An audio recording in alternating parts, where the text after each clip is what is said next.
Okay.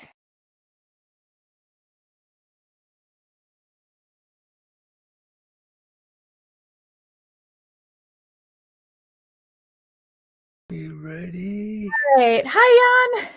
Hey, you can Hi, see me? there you are. Okay. Can you hear me? Yes, I can hear you. Can you hear I me? can hear you. I can see you. What can be Oh, better? fantastic. I'm Okay, very really good. sorry about that, That's okay. Yeah, uh, no problem. That happens. It happens frequently. So, really, okay. um, all Okay, right. so you can show, um, just start, and I'll tell you when to start the pictures. Oh, do you have your presentation ready there? So it might be better for you to share your screen with the presentation. I can try. I'll switch it on. I'm not sure I can share screen, but we can try it. Let's have a look. I can find it. I'm looking for it now. Okay. And I'll walk you through how to do it. Is it? Now it's up. Shall I put it on slideshow? Not yet. First, Okay. come Put back it to up on my this screen. window and click on the present button. Should be on the bottom of Present. your Yeah, screen. Yep. I got present. Share And screen. then, yep, share screen. And then you should see a kind of black box with 3 options on the top. Share Oops. tab, share window, and share entire screen. You'll want to click on it, share entire screen. Share entire screen. And then you need to click on that image of your screen. See, I probably don't need that. Well, well then, you see now, listen, this could be a problem because I use a Mac and Okay. I have multiple screens up all the time. Okay. So I can go to this one, but it doesn't give me. Ah, wait a minute. Share. Let's have a look at this. Okay. Something happened.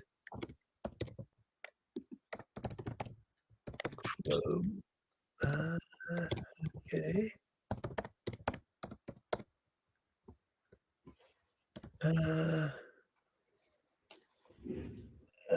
This happened yesterday with another thing we Oh, gave. oh, oh gosh. Okay. What do you see? I don't see the Well, screen. I got, you see, I have multiple screens. I can just switch backwards and forwards, left and right, and go to my different screens. So when I do this, I go to my left, I see my presentation, the PowerPoint. And when I go back to this, I can see you and so on. I'm assuming that whatever I do, you just see me. Is that right? Like, what do you see now? Hold on. I think that folks can see us, which I'm not sure how that happened. But Jan, I don't yet see your presentation. Okay, So so I don't know uh what to do then. yeah, we have to finish with the screen share. So So that present, mhm, share share screen. screen. Uh, You can just click a particular window if you just want to share one window. uh, well, I can click on this window, but it doesn't do anything because you don't see it. And then you have to click share at the bottom. You have to click share again. Okay, share screen again, and then it says cancel. Nope. Now you're good. You're good. Now just make sure you click on the image of your screen. You should see like an image of your screen. If you click on that, it's hard. It doesn't look like a button, but just click on the image that looks like the image of what it is you want to display or the image of us. And then the share button should turn blue. It doesn't have. I'm not sure what you mean. I don't see. I see you and me next to each other. Uh-huh. I see my background. I see your background, and then it looks like a normal screen of a Chrome. I think I use Chrome, so it's a normal Chrome screen. And it tells me that I'm on StreamYard.com with a coding. Mm-hmm. So I can't help you anymore. I mean, I have next to me is the PowerPoint presentation, but Right. it's not on the Um, thing. mhm. Um, yeah, you need to finish with the screen sharing. So Well, from the how do I present do that? window I here, go to present, yep. And then share you go to screen. share screen, yep. Now what? And now you see your different Chrome tabs. Do you Chrome. see choose what to share with StreamYard? Uh, uh, well, if I do that, then you will go as well. That's okay. If you click on one of those tabs, then oh. Hi, everyone. Jan has prepared some really wonderful slides with photos from his work and his experience and his travels around the world. And I really want to give the opportunity for him to be able to share that with us. So that's why we're making a little bit of an effort here. We also had some time zone because Jan is over there in Europe. And here in the United States where I am, we've gone through daylight savings. So we had a little bit of a mishap with the time zone changes. So sorry for that. And we'll get started here shortly. Yeah, and I'm going to see if I can find the presentation myself, because I know you had shared it in Dropbox, right? Yeah, and I know that I think it was Bianca or Mhm. Lillian did email me back and say they got it. So Yeah, but I did not get that. So that's why I'm thinking I may not be able to open it myself. Oh, right. sorry about that. Okay. Well, Um, we can do it without pictures. It's okay. Don't worry. okay. I can do it with what can I do? I could show pictures like this, like the old-fashioned way. Oh, nice. And I could probably show you some pictures from this. So some of those I actually used in the presentation anyway, and I'm okay. I'm fine. I can Okay. add. I can stand up, make jokes. Um, I have my nose with me, so I can make people laugh.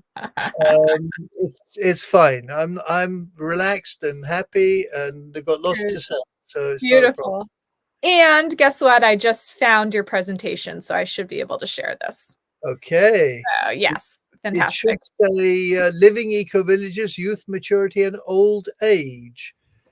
So I guess you're the youth and I'm the old age, and somewhere in between we'll have the mature people, right? They'll be Yeah. watching us. Yes. Okay, let's start. I think some people can already see us, and I'm going Okay, to start cool. the live stream now, and we'll just get underway. Here we Okay. go. So, hello, everyone, and welcome to Blueprints for Belonging, the series where we explore conversations on creating intentional communities. And I'm very excited to be here with Jan Martin Bang, who is joining us all the way from Norway. And I have a little intro presentation to run through, and then I'm going to give the full space over to Jan to share with us. And my apologies for getting started a bit later. We had a bit of a time zone mishap, but nonetheless, we will get underway with the interview that I'm very excited for. So this is the official episode 1 of Blueprints for Belonging with our guest today, Jan Martin Bang, who I'll be introducing more shortly. And this event is being hosted on StreamYard. We're also live streaming to Facebook and YouTube and a bunch of other places. So feel free, all those folks watching on social media to leave comments and ask questions. But specifically, those of you who have registered for the event or are part of our Founders Circle, you have the opportunity to ask questions and use the comment box and really engage with each other, as I know some of you have already started to do. So I encourage that. And I also encourage you, if you haven't already, to please introduce yourself briefly. I'd love to know where you're calling in from. If you live in an intentional community, let us know which one. And also let me know what you hope to learn or get out of this session. And let Jan know as well. And we'll be looking at that chat box and trying to steer our conversation to make sure that your needs get met. All right, so go ahead, find the chat box, pop in a little introduction. And while you're doing that, I'll share just a few more words about this series, the Blueprints for Belonging series, which is actually a co-production of the Foundation for Intentional Community, the FIC, and an organization that I run called Community Finders, which supports people on their path towards community living. And this is a event that we're going to be doing every month on the second Tuesday of each month. So I encourage you to keep coming back for it. And with the FIC, it's a nonprofit organization, been around for decades, supporting this movement of intentional communities, and they always welcome donations to support their work.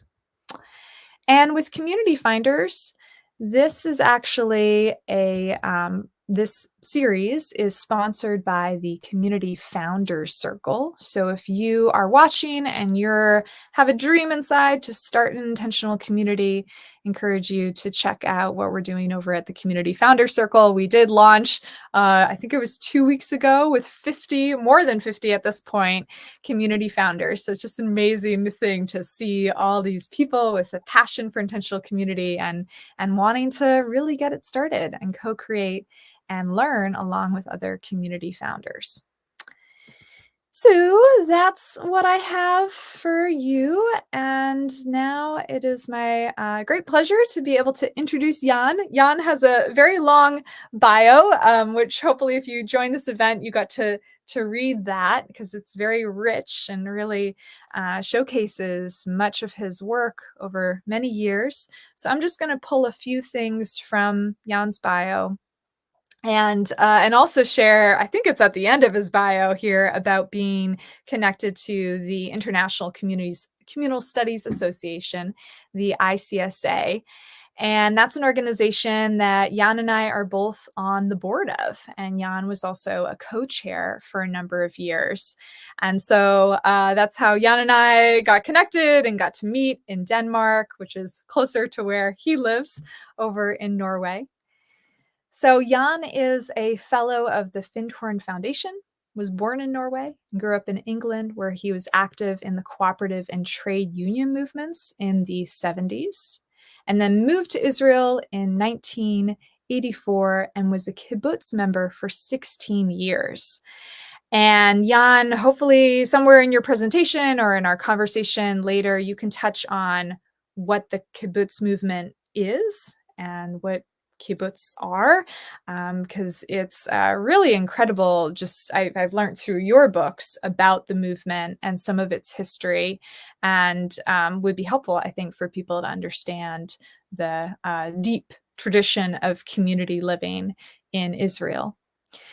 And let's see, what else? Jan has traveled extensively teaching permaculture courses, specifically in Egypt, Turkey, Cyprus, and the Palestinian areas. Moved to Solberg, if I'm pronouncing that correctly, Camp Hill Village in Norway in the year 2000, which is where Jan still lives with his family, and has worked on education projects with people with special needs. And it could be good also to explain what Camp Hill is all about, because that's also a very special network of communities. He is the administrator on the Camp Hill Charitable Network in Norway, and started and edited the Norwegian Camp Hill Quarterly magazine for its first 11 years. has worked with the Global Ecovillage Network since its establishment in 1995, which is just really incredible to hear, yeah, that you were there for the early days of that network, which is now grown to be such a strong, strong global network of ecovillages. And let's see, yeah, you've been deeply involved in permaculture, gained your diploma in permaculture from the Nordic Permaculture Institute. And I love how you weave permaculture and ecovillages in your work, and very much your books are based on viewing the community's movement from this permaculture lens, which I find very interesting. And there's probably a lot more in here, but I think I've touched on the main pieces, and feel free to add in any important things that I may have missed. And yeah, Jan, welcome. Okay. Yeah. Thank you. Right. Welcome, everybody. And first of all, I want to say it's really great to be doing this for the Federation of Intentional Communities, because the word intentional communities is the one that I try and use as much as possible. And not everybody really understands what are the intentional communities and stuff. So I usually start off with people who don't know. I say, well, we have traditional communities. We've been having those for the last 100,000 years. And maybe for the last 20,000 years, we've been living in kind of villages, tribes, whatever you want to call it. And it's tradition that has given us this rich tradition that we carry forward. But in the history of that, there's always been people who have said, hey, this is not quite good enough, we're not treating so-and-so right, and we're not doing this right. And they get a bit, upset and stuff. And they say, hey, you know what? Why don't we start a new community? And that's an intentional community. And if you think that, well, this started with a few hippies smoking dope in the 60s, you're absolutely wrong. They just jumped on a bandwagon that's been going on for thousands of years. So let me just quickly give you an idea of what tradition we are bearing forward into our human society, or societies, because we have lots of them. The first one we know of that we could say is a traditional community. Let's see. Oh, great. It works. Wow. Technology is amazing. We love it. So we're going to look at youth, maturity, and old age. And let's start off with that before we go to the very first community that I can identify. I teach permaculture. You can stay on that one. I'll tell you when to switch. Okay. Okay. All right. Sorry. Stay on that one. I teach permaculture. Permaculture is design. So it's looking at what we want to build. So I'm assuming we're talking about building communities, intentional communities. So let's look at the patterns in nature that might help us understand and build intentional communities in a good way. Now, in communities are social organisms. They are social organs. They are plants, animals, human beings. They are living entities in the social landscape. And just like all living entities go through a life cycle, communities also go through a life cycle. So let's be really simple here. We can talk about youth, maturity, and old age. And we know what it's like for human beings. Most of us have been young at some point, and then we think we mature. It's around a couple of decades in, we think we're getting mature. And by the time we're about 30, we should be fairly mature. And then, believe me, when you get to my age, you're looking old age in the face. And it's okay. It's fine. It's fun. It's great to be old because you get grandchildren and all that stuff happens. Plants have the same. We know what a youthful plant looks like, the first sprouts that come out.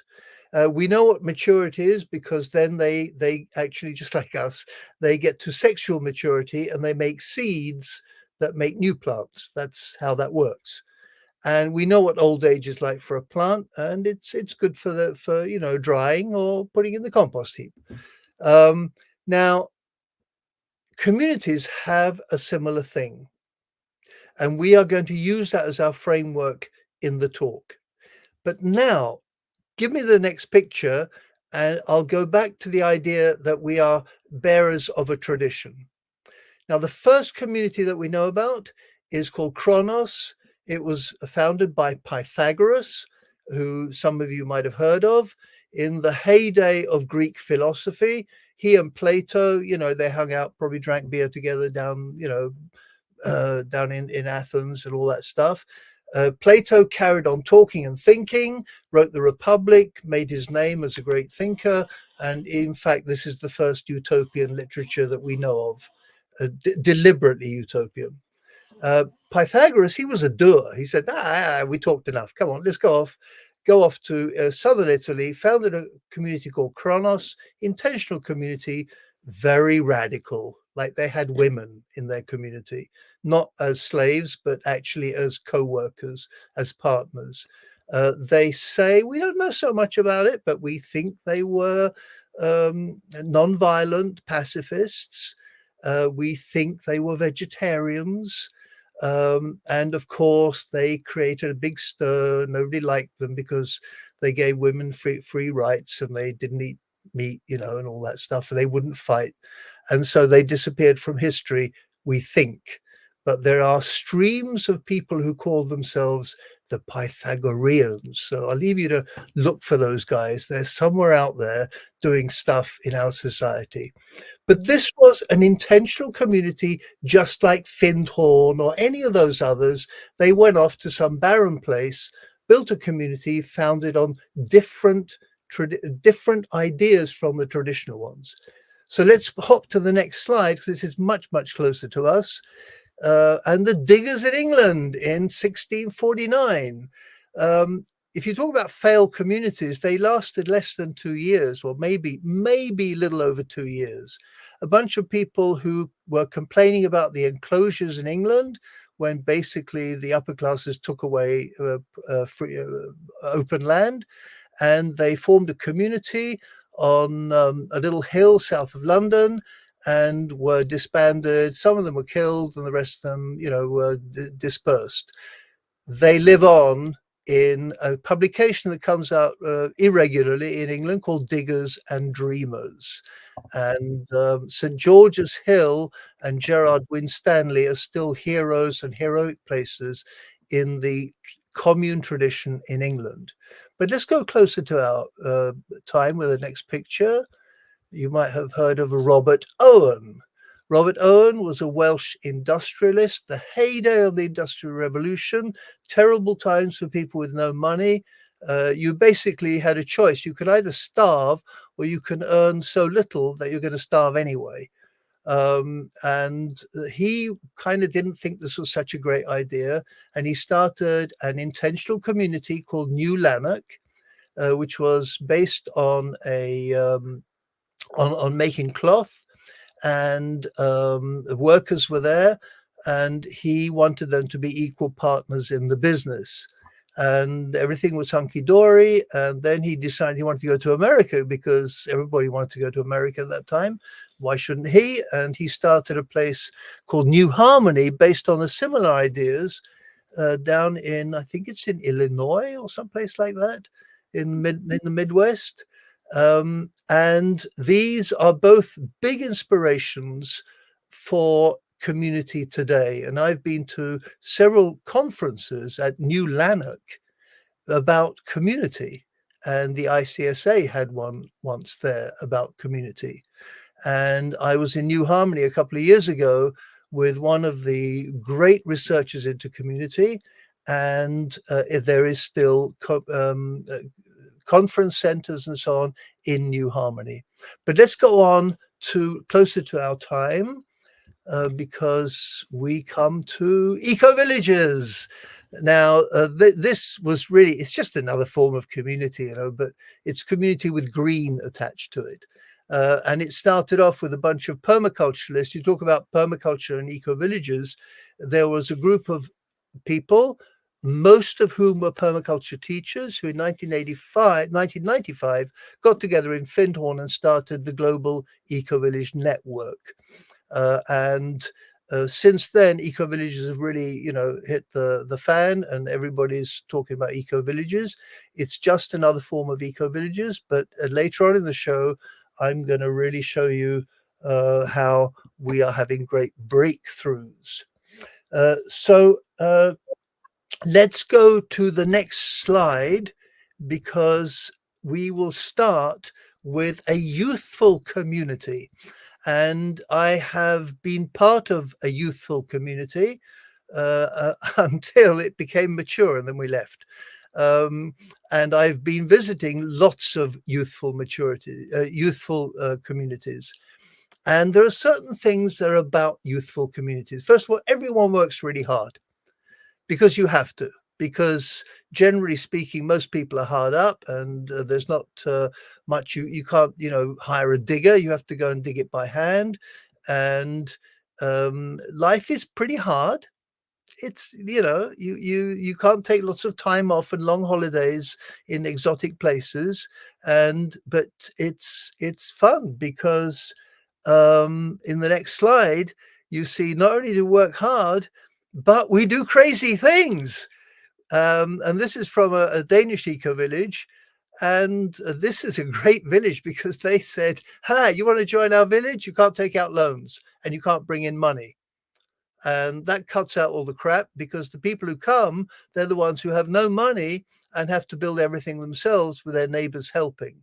It creates a new kind of community, and you have to build a scrap, and you have to build it together. And so you can build anything you want. They say, well, whatever you want, you can do it. And this is a great house. So we went into this house. It's truly crazy. And I thought, wow, why can't I do stuff like this, So it's fun. And if you look at the next slide, it's actually lots of fun being in a youthful community, because we play a lot, and you invent games. This is a very cheap game. It sticks. You bang sticks together. It's really cheap. You can get it. You just 10 minutes in the woods and you've got all the bits you need, and then you stand in a circle and you bang sticks together. And youthful communities are like that. It's spontaneous, hardworking. Everybody does everything. So when I was in the kibbutz movement, we'll talk about kibbutz a bit later, but I joined a very young community, which was the first time I was there, I was only 3 years old, and everybody did everything. You didn't know where you were going to work tomorrow morning. You went into the dining hall, and there was a list of workplace. You said, "Oh, I'm milking cows today. Okay, I better get up to the milking in 5 minutes." You have to run up there, or you might find yourself working in the laundry or whatever. Now, this is it's fun, exciting, and you burn out quickly because you can't keep that up for year after year after year. So if we go to the next picture, maturity means that you grow bigger and there's a lot more people. Now, a lot more people is a lot more management. You suddenly have to be a lot more professional. Like, you think of doing the accounts for you can't even see how many people are there, but there's a lot of people there. Now, you think of doing the accounts for a village of that many people. It's not something, oh, I'm doing accounts today. I was milking yesterday, and tomorrow I'm working in the kitchen. You can't do that. Work in accounts, you have to do it all the time. So you get professional, which is fine. It's fine to be professional, but it's not the same as being youthful and small. So if we look at the next picture, you'll see that it becomes more complicated.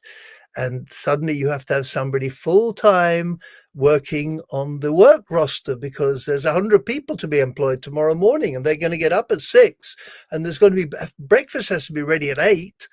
And you get the picture. It becomes a lot more complicated, and a lot more people working in the administration. And then, of course, you miss out. Oh, it was so nice. We were just a small group. Ruth and I lived for a little while in a community of 8 people. I don't think they had a committee. They had the dinner table. And the dinner table served as committee, as general meeting, as village open meeting, as the appointment of new members meeting. It was all discussed over dinner. And by the time you'd done the washing up, you'd made the decisions for the next few days. But you got 100 people, you have this kind of stuff that you can see on the wall here. So that's a sign of maturity. And of course, people get professional jobs. Now, if you go to the next slide, you'll see what happens in a community. This is a community of, actually, the community is 140 people, but it's the kind of hub of 6 communities in Norway that are all Camphill communities. And there must be about 300-400 people living in those 6 communities. And twice a year, there is a meeting of everybody who wants to join, and it may be a couple of hundred people turn up. And this is the organizing committee for the 200 people meeting of the 2,000 people who are involved in these communities in some way or other. So you see, it becomes more complicated, and you spend more time deciding things together. And the guys who are doing the milking or chopping vegetables in the kitchen for 200 people, they're saying, and what do you guys do anyway up there in the head office? And they're sitting there in the head office, with their Apple Macs and stuff, and drinking coffee and making heavy decisions. And you can understand that maturity isn't as much fun as the pioneering stage, but it's a bigger, more it's more complicated, but it has more power. So let's look at the next one now and see what happens when you really get old. Now, Solheimar in Iceland is 94 years old. They say they are the first anthroposophical community that cares for people with special needs. And I was there a few years ago teaching a permaculture course nearby, and we went to visit. And this is their visitor center. Nobody lives in this building, but you can see it's quite a big building. They're really proud of it. It's amazingly ecological. It has recycled everything. And you walk in, and the first thing that hits you is 2 enormous pictures, portrait pictures of 2 people. One is Rudolf Steiner, who founded anthroposophy, and the other is Bill Mollison, who founded permaculture. And it says, "These are our heroes." And I was like blown away, because those are actually 2 of my heroes. And it's the first time I've seen them together, because often permaculturists don't really like those anthroposophists, because they're all weird. And the anthroposophists don't think anything of the permaculture people, because they're all weird too.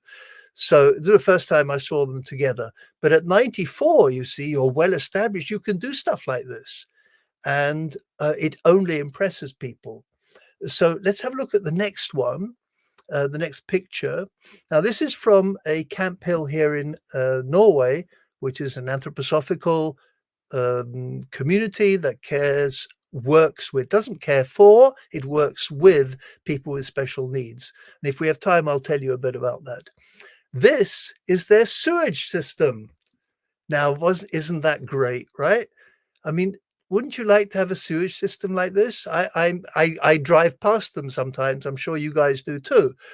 Sewage systems, and you can tell you're driving past because it smells like that, and they look like shit anyway, and they don't look at all attractive. And here, it's really beautiful. It's a pond where all their sewage goes, and it's treated biologically.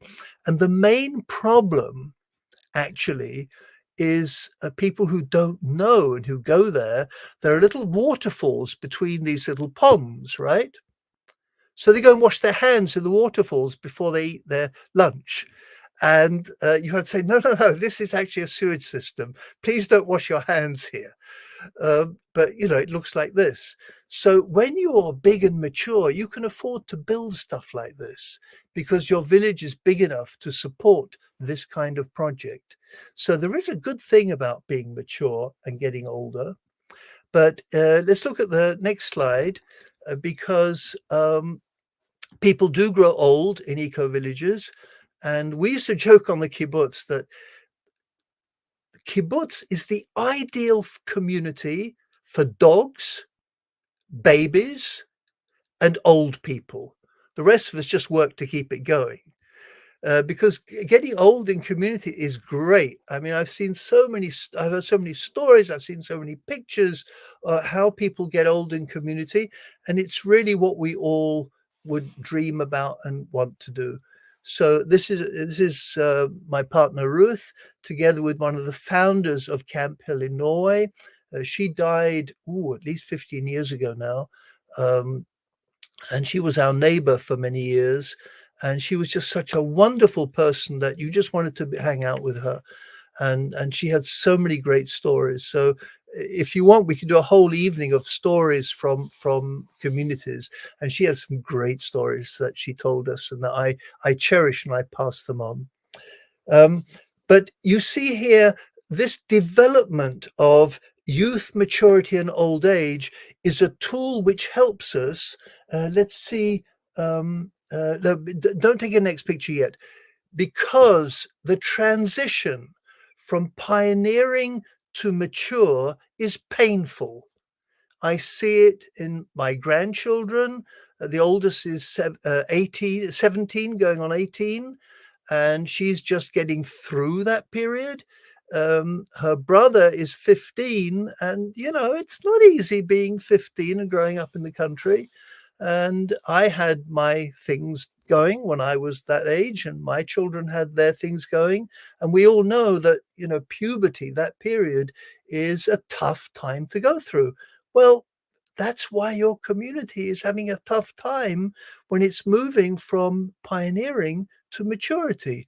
So let's be gentle with that, and don't blame ourselves, but say, how do we transition nicely from having been able to do everything in the community to specializing in one thing and honoring the people who do that? Is that a way that we can transition nicely there? So it is a tool that may help us. But I wanted to raise a little question for you all. Is there life after death? Now, it's people have been asking this all along. That's one of the things that's kept us going. And I have my own personal beliefs in life after death, and I must say I'm looking forward to it, because it has to be exciting. And if it's not, who cares, But is there life in community after death? And actually there is. You see, that's the secret, is that really great communities. Next picture now, you think this is going to be a great picture. Look at that picture. Community outreach. You see, communities have an effect on other people not in community. And if you think I'm talking a lot of crap here, go back to Pythagoras, okay? He did have an effect, and Plato has had an effect on generations since then, and that's 2,500 years ago. And if you want to go a bit closer, start reading up on Robert Owen and New Harmony and New Lanark, and you will see that you will be inspired. So one of the things that community is, it reaches out to the surrounding society. And in that reaching out, even though the community may disappear, the ideas live on. So let's have a look at the next picture. Well, I'm taking up too much. We did start a little late though, didn't we? Now, making a global impact. Now you think, well, it's just a few hippies living in a funny little place somewhere up in the north of Scotland. Who cares? And then I think this was 3 years ago. I deliberately made this too small to read, because I hate it when people read from PowerPoints. In fact, I often switch off at that point.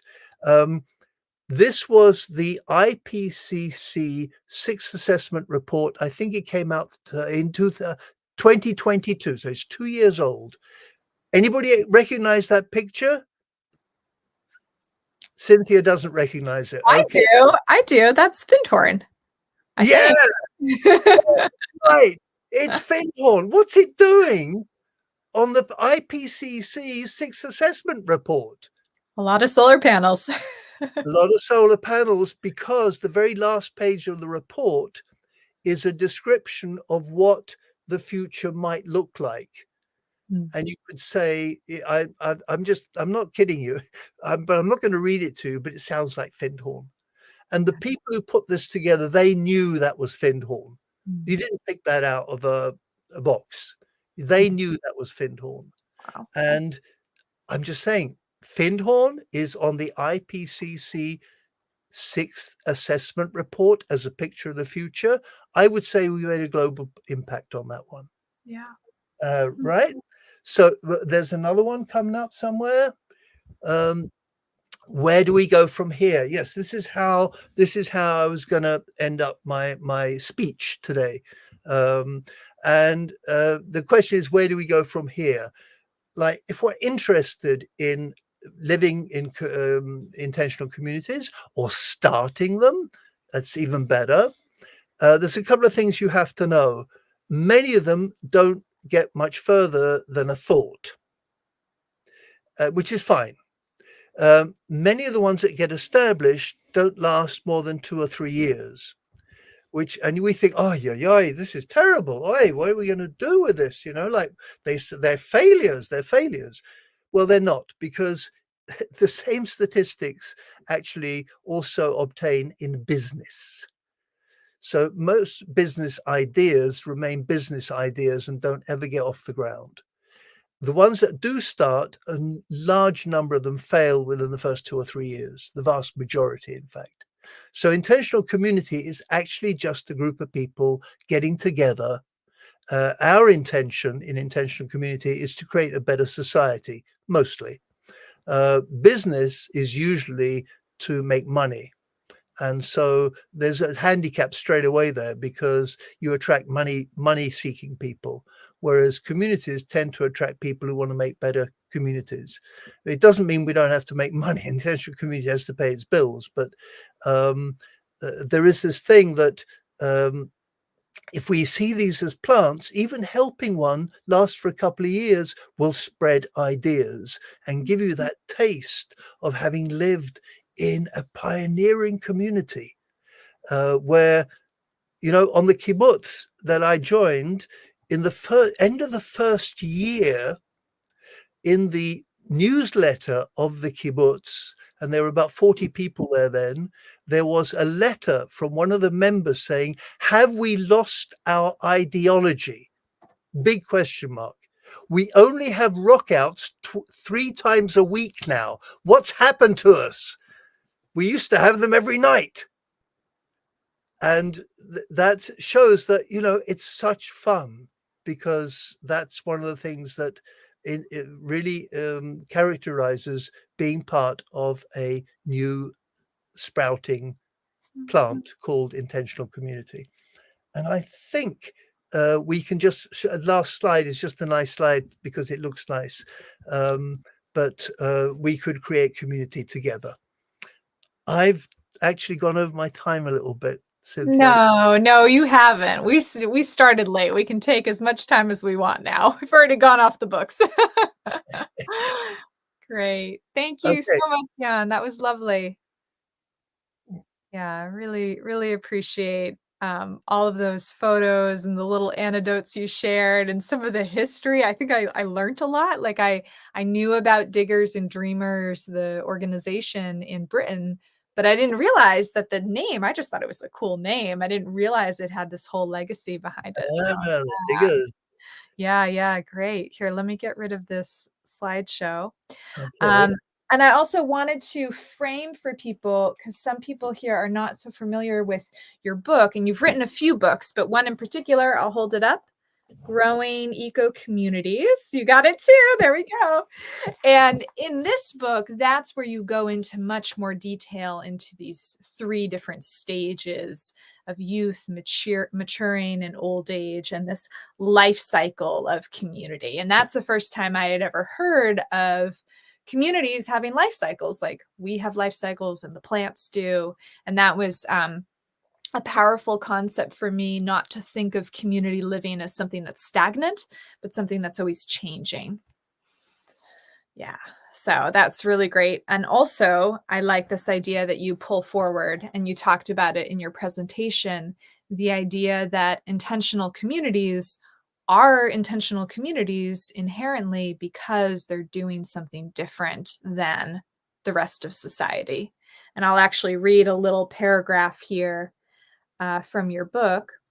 Intentional community has developed in our Western culture as a means of trying out new social forms based on the idea that we can create or design social patterns rather than just inheriting in them.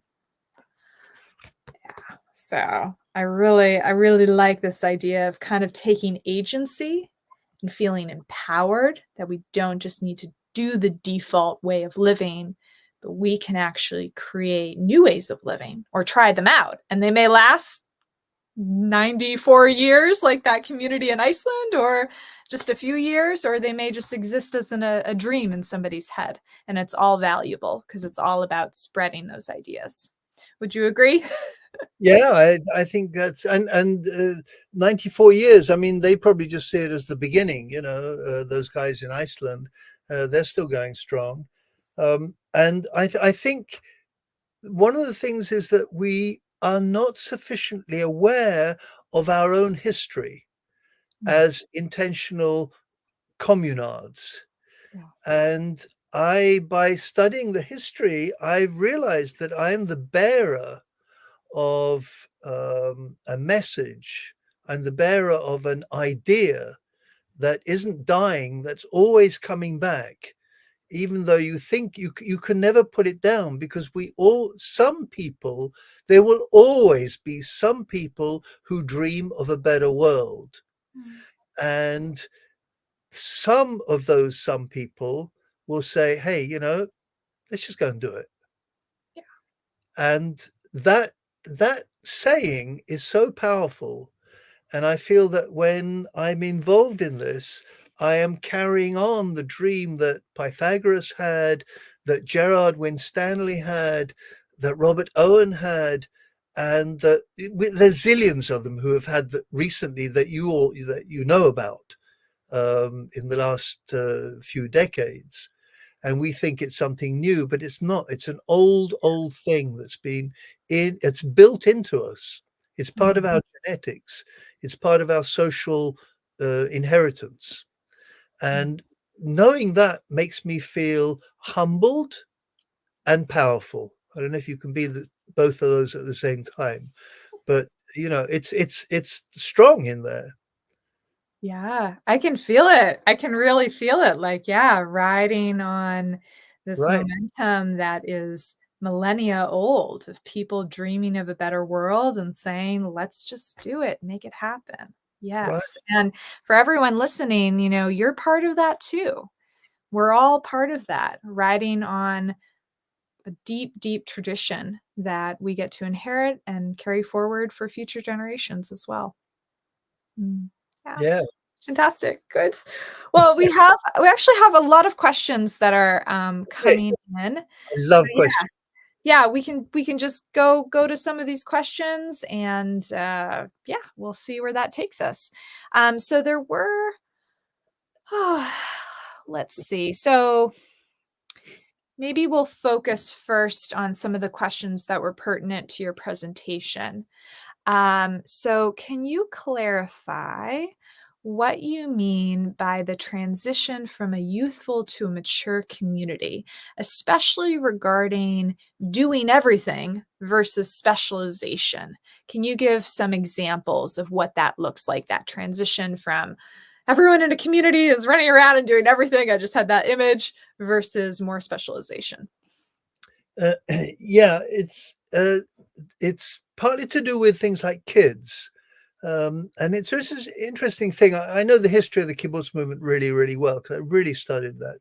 And the first kibbutz was just one little community of about 30 people, and they had a policy: no children, until the secretary of the kibbutz managed to father a child with one of the members, and then they decided to change it that we are now we can have kids, but then they had to have children's houses. What do you do with the kids?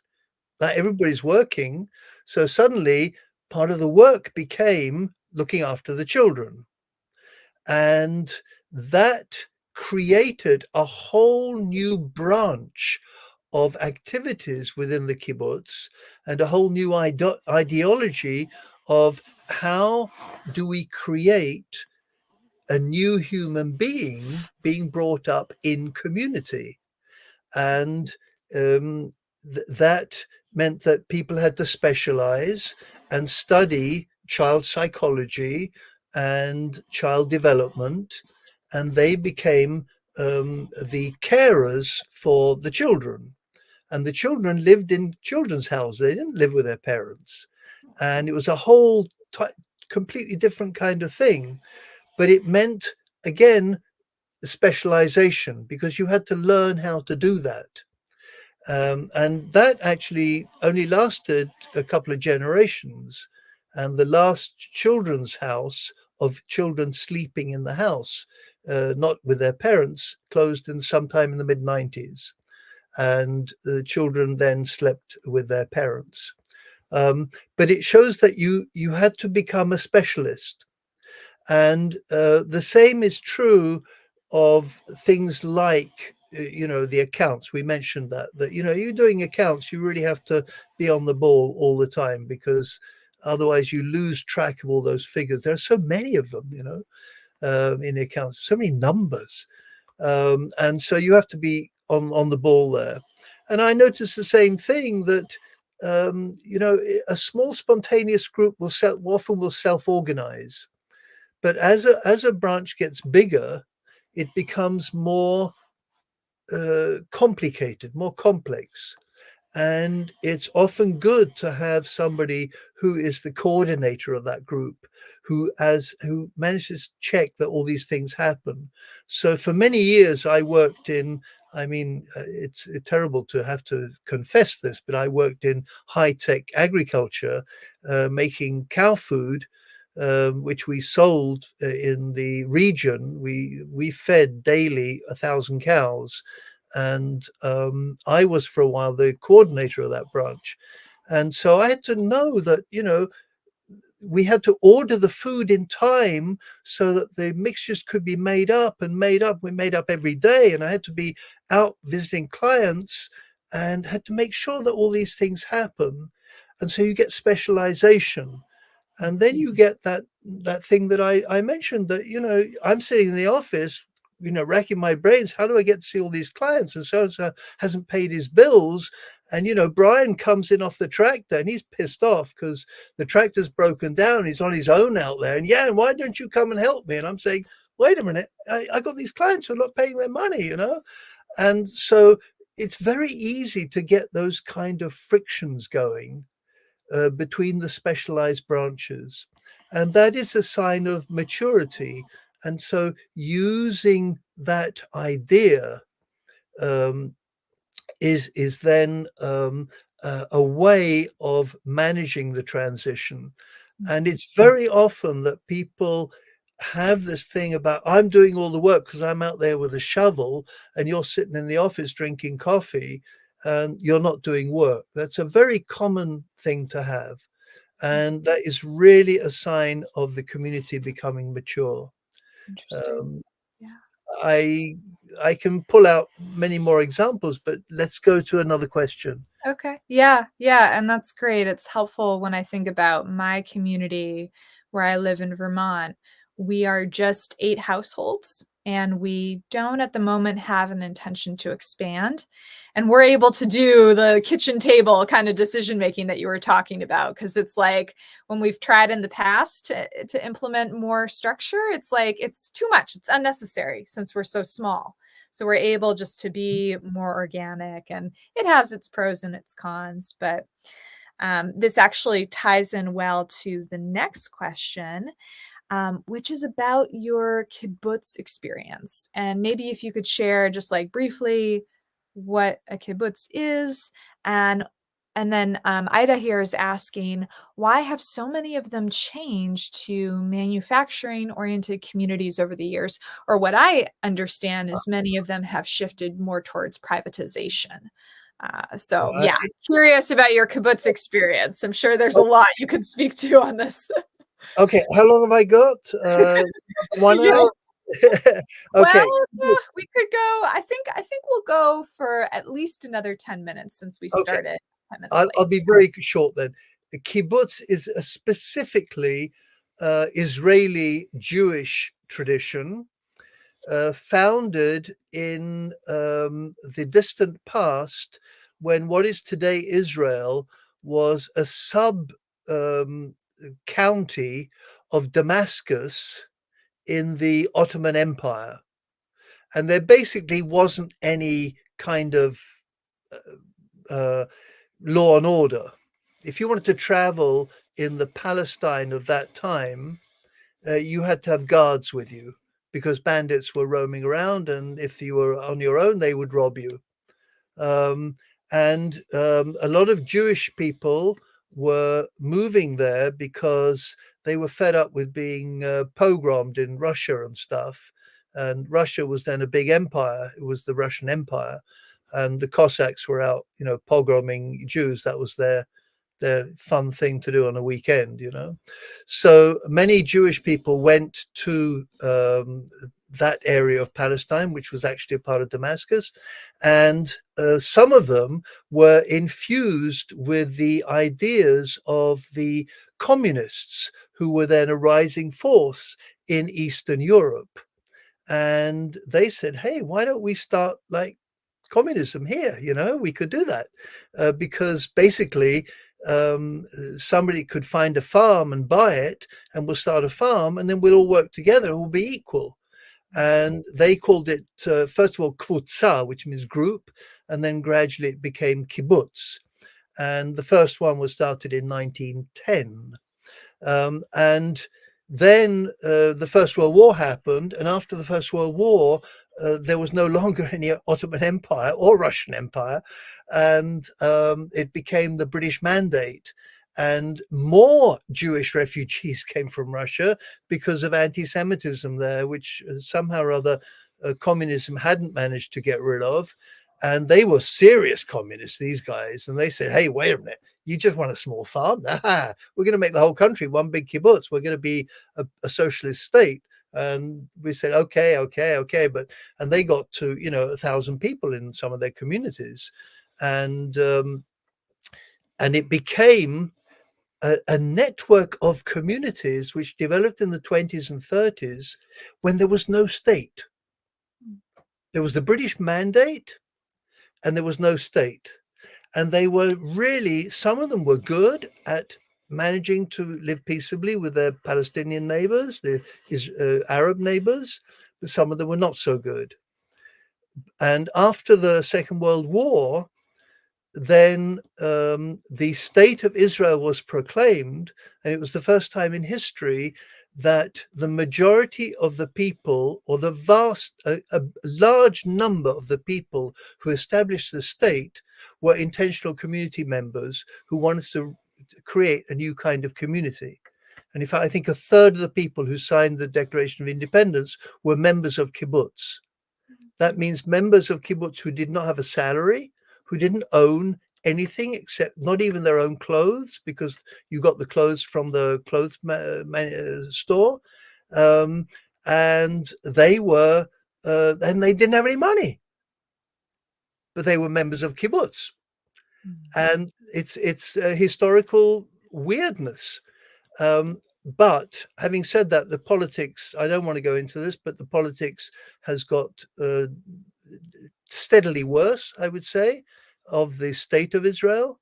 And the kibbutz has traditionally been to the left, and it's traditionally been a bastion of the peace movement in Israel.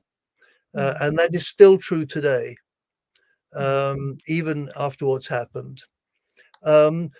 The other thing I wanted to mention is that normally there is a thing here.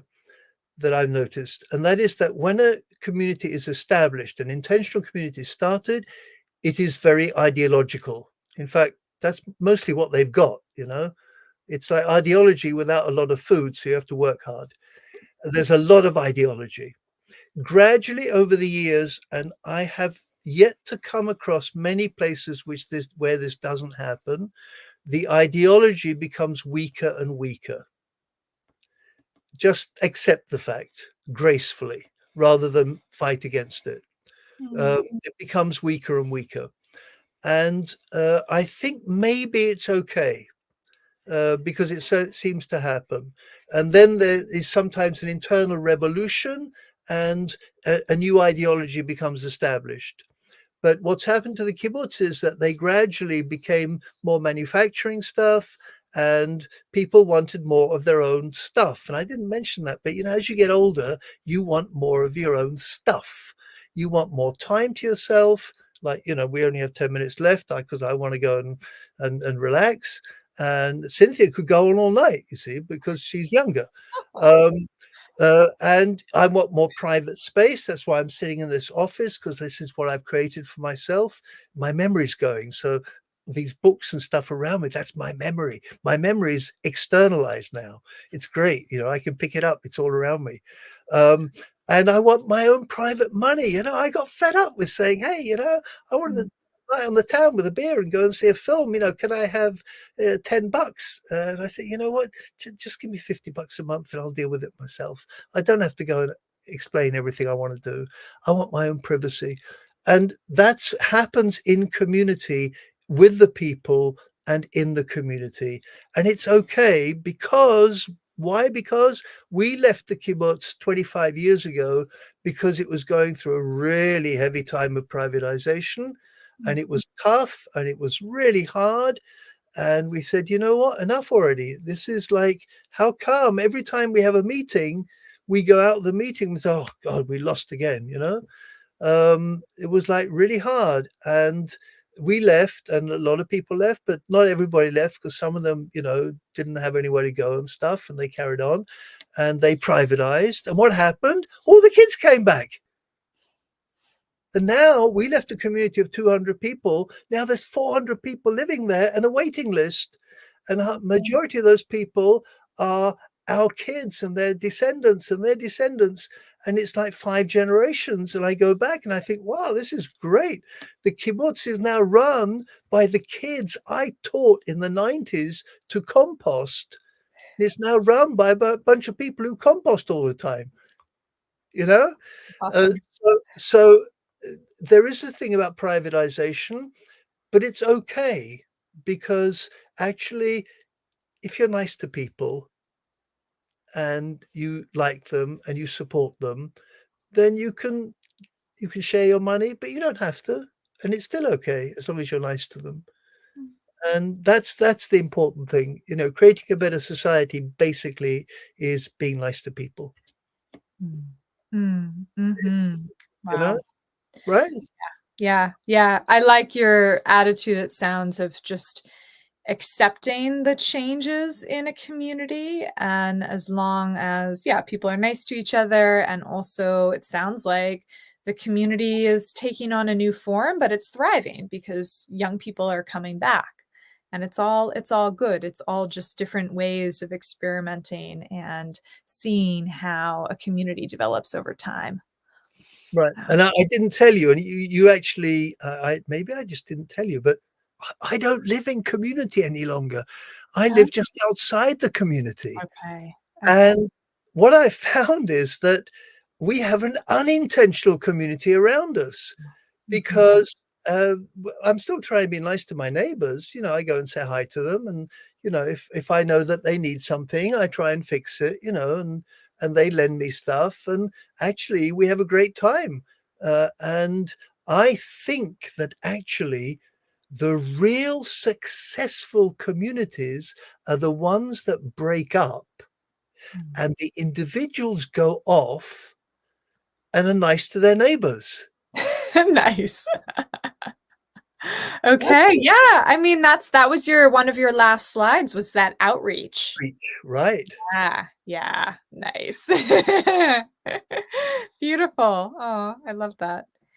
Okay, gosh, so there are a lot more questions about these different models of community. People are asking about Camp Hill and Bruderhof, and I do want to emphasize for people that Jan does get into that in the book, Growing Eco Communities, talks about these different movements of intentional communities or movements that were started from communities. Um, yeah, trying to think about what would be best. There's also some questions here about different decision-making models and conflict resolution and what are the best models. But maybe actually, because a few people gave a thumbs up, and that's helpful for me, folks, when you give a thumbs up on the comments, so I know which questions are popular. Would love to hear more about including special needs folks in intentional communities, because I think a lot of Yeah. people aren't familiar with Camp Hill and the work that's been done there. Okay. Woof. Camp Hill. Oh, the short story. Right. Short story coming up. 1938, Vienna.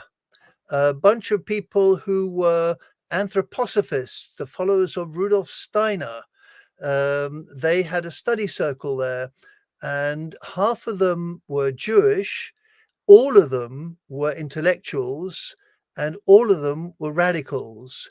And in 1938, Hitler or Hitler's armies took over Austria and occupied Vienna. And the two things that were not good to be in Nazi occupied areas in Europe were Jewish and a radical intellectual.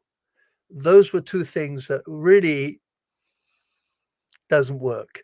So anyway, this group of people left Vienna, and their focus point was a doctor called Karl Koenig, and they just went boom out. We got to get out now. Actually, we got to get out yesterday, because they were being, killed right, left, and center, straight away.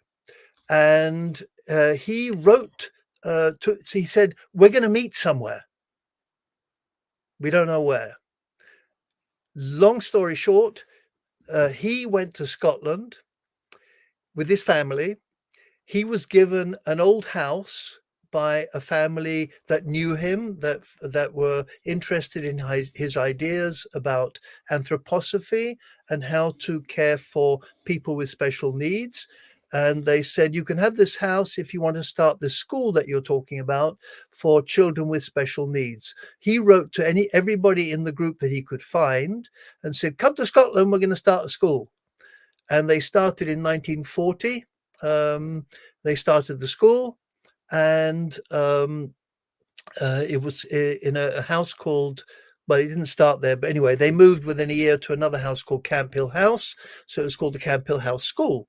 And this was the first time that people like doctors and stuff had taken people with special needs seriously. The definition, for instance, of somebody with a Down syndrome, they were called mongoloids, by the way, in those days, was an idiot incapable of being educated. That's the dictionary definition from that time, from the 1930s. Here was somebody who was saying, "Oh, these are spiritual creatures who have strange bodies, but they're spiritual beings are great. They're fine. Let's work with these guys and get the spiritual creatures to flourish." And, for parents, think about this, for parents of a child who is definition an idiot, incapable of being educated, and here's somebody who says, wow, this is a great spiritual creature you've got here. We're going to do great things together.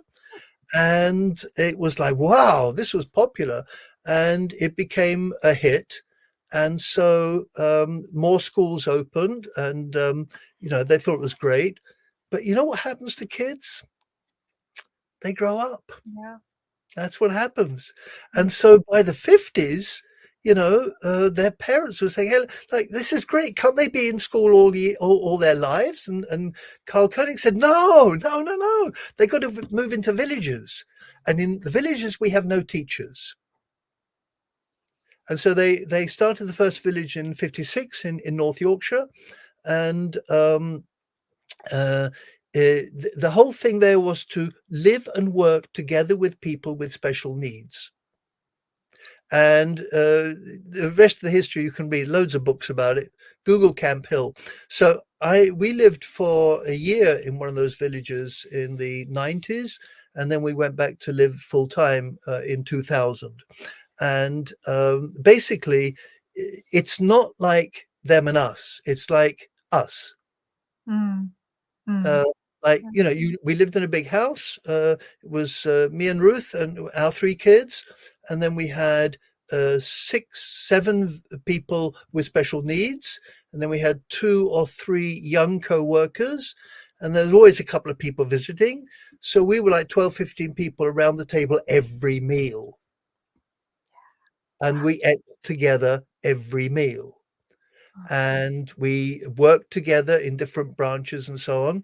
And I started working there, teaching permaculture in a school for people without special needs. Actually, the real thing is that the Camp Hill villages are made up of people with special needs and people who don't think they have special needs. Yeah. Because Yeah. all have special needs, We actually. do. Yep. And so I started teaching permaculture to these people without special needs. It was kind of boring, really. And then I said, hey, listen, I want to do a thing on ecology with some of the people with special needs. And they said, oh, what do you want to do that for? And I said, well, I want to learn more about ecology, and you only learn by teaching, right? So I had to teach. So I said, let me do a week semester with a week seminar with a group of people with special needs. Said, yeah, okay, go and do it. And because we were income sharing, you could do anything if they said yes, because you didn't need money. You see, it was great. It's very good. So I did that. I thought, wow, this is great. I love teaching ecology to people with special needs because they loved everything. You show them a plant, they go, wow, this is great. Whereas, when we're educated and grown up, we think, well, it's got to be serious. You've got to have a curriculum and you've got to have standards and marks and stuff. Whereas these guys, they just think, wow, everything's great. So I started teaching them, and it was so much more fun. And then I did other things. I moved out because one of the problems you see in communities that everybody sees what you do, and nobody ever understands what I'm doing in permaculture and eco-village design. They think it's crock of shit, basically. So, I was going off and doing permaculture. I'll come back and say, well, shouldn't you be working in the village with stuff like that? And so in the end, I left and we moved out. And so now I can do whatever I want. It's great. But I still work with people with special needs, and it's actually the high point of my week is that I run a writing class with people who can't write. It's great. And so you see, the whole thing about it is that we're about 5 people, and we sit together, and I say, okay, we're writing the newspaper for the village. And so one of the things is we have this list of rules. So these are our guidelines. And one of the things is we help each other. And so I say, okay, Hannah, what would you like to write about today? And she can't write. So she says, I'd like to write about I'm a member of the local brass band. I say, okay, great. And then we write about it, and I write for her, and she corrects me, and so on. And I say to people, look, this is how we work. We help each other, right? Hannah, I could not write this because I don't play in a brass band. And I said, and you can't write, so you can't write about being in a brass band. But when we help each other, we can do this. Nice. And they think it's great, and then tomorrow is my day for doing this. And so tomorrow the next newspaper is ready now. So I'm going to take that in with them to them, and I'm going to go through it with them. And it's about living and working together. And the most powerful thing that one of them said to me once was, she's an autistic woman, and she said, we autistic people, we see the world in a different way from you people who think you're normal. And I say, yes. And she said, you need to see the world through our eyes sometimes because it's actually amazing. Mm. And you need to see the world in a new way. And I found that so powerful Mm. that working with people with special needs actually is the biggest learning thing you can do. And just Google Camp Hill. I mean, all you guys are very good at all these things, I'm sure. Mhm. It's weird. I'm talking to all these people, and all I see is Cynthia. You're getting all my attention. True. Um, but Check. but you know, Google Camp Hill because you can be a volunteer there for a few months, you know. And Mhm. some of you are going to really like it, and some of you are really not going to like it, and that's how it pans out. And some Camp Hill villages are great, and others are a little bit dysfunctional, just like people, you know. And Mm. you know, some people are not very well functioning. Well, that's how they are, and that's how it is. And some are really functional. And so, actually, the village next to us is having a very hard time now. So, I would classify it as being not so very well functioning.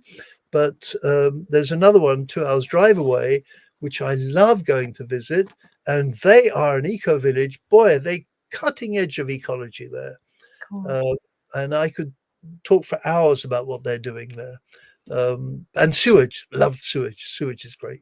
Sewage is They have the sewage system. they Great. have a sewage system there. Oh, Yeah, yeah. Oh, fantastic. Good. Yeah, I love that encouragement for people to check out Camp Hill. Many of them are often looking for volunteers. It's a great way to start experiencing what community living is all about.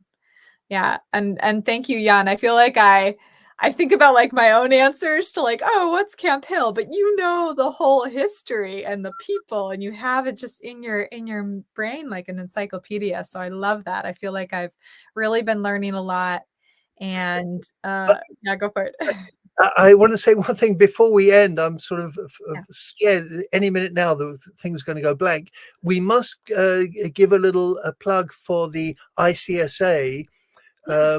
because actually it's I can do the plug and you can plug it a bit more as well. But in the summer of 2025, we are going to have a face-to-face conference in Lisbon, Mhm. and one of the things that is definitely going to be one of the themes of the conference is going to be economics in community. But I'm actually thinking of setting up a workshop together with a woman called Iris Kunze, who's a German Austrian researcher in community, about how to find and set up community. How can we start community? How can we help people find their communities? So we're talking about that as a session. And it's probably going to be hybrid. So it's really easy to access it, even if you don't want to go to Lisbon. But Lisbon sounds like fun. I mean, Yeah, sure uh, does. so that could be good. And there's lots of communities to visit there. And we're going to have that too. So if you give a plug to the ICSA website somewhere, I don't know how you do that technically, but I'm sure you're good at that sort of stuff. Yeah. Yeah, I did. I put a note in the chat. The icsacommunity.org is the Yeah. website.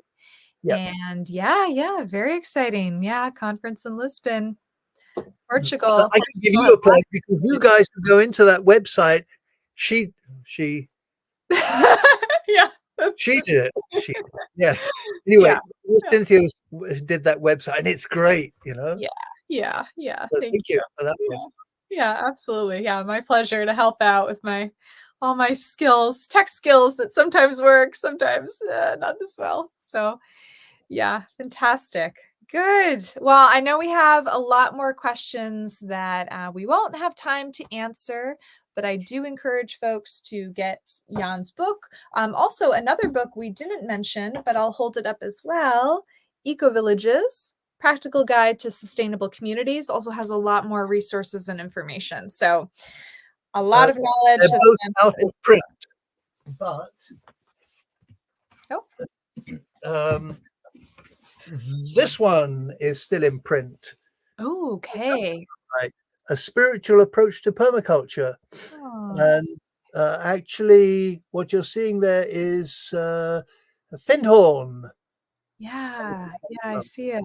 So Oh, that's still in print, and so is this is a really boring one. This is the permaculture course. This is how to do it. Whereas the spiritual one is all about life after death. You know. much more interesting. Oh yeah. Great. All right. Well, thank you so much, Jan. Thank you for your time with us and sharing all your stories. I feel like we could keep this going for a lot longer because you have so much to share. I wonder, before we sign off, if there's anything else that you'd like to let people know, if some advice you have for them or ways that they can learn more about you. I know we have shared your books and encourage those to check them out, check out the ICSA website. Any other parting words you want to leave folks with? No, just remember, just be nice to people, Mm. and be nice to the planet too. You know, that's really what it's about. Oh, You oh, know, yes, it is. keep it simple. Absolutely. Oh, lovely. Anyway, thanks for listening to me, and I don't know when I'll next see you, Cynthia, but we'll stay in touch. Yeah. Oh, yeah, absolutely. Maybe in Lisbon. What do you mean, maybe? What's this? Maybe. I know I'm already thinking I have this Ecovillage tour organization and we've been talking about doing an Ecovillage tour in Portugal. So I'm like, "Oh, how could we weave these things in together?" Well, why don't you take them to the conference? I know, exactly. Exactly. Great. Jan, is there a good way for people if they want to stay in touch with you? Are you open to sharing your email address or what would Yeah, feel? yeah, Yeah. whatever. Yeah, sure, Okay. Okay. no problem. Yeah. Fine. Good. And And if they want to come to Norway, I'll show them a couple of eco villages if you want. I mean, I can okay. send them to a couple of, I may not go myself, but we have a couple of really great ones here. Oh, So, great. Good. uh, Here, I'll put yeah, so anybody interested in Norway, I'm not going to come to the States, probably. Uh, it's actually that's where I met you first. You don't remember, but it was in Upper New York State oh, at the Camp Hill ICSA conference. at the Right. ICSA conference. Yeah, Yeah. and I'm so embarrassed. You know, I'm so embarrassed because I went to one of your sessions. I fell asleep, and I Oh, was in the front, and I'm sure you saw me, and I thought, "Oh, that's it." You know, she. no. Okay. That's why I don't remember. I just tuned you out. So yeah, so but I probably won't come back because it's a long way, and Yeah, it's you know, um, yeah, like that. sure. But you might come to Norway. Yeah, yeah, could be. Could be. So wonderful. Good. Well, I put your email address into the chat so people have Okay. that. And yeah, I think we'll sign off now. Well, thank you everyone for listening. Thank you, Jan. Thanks so much. All right. Bye-bye.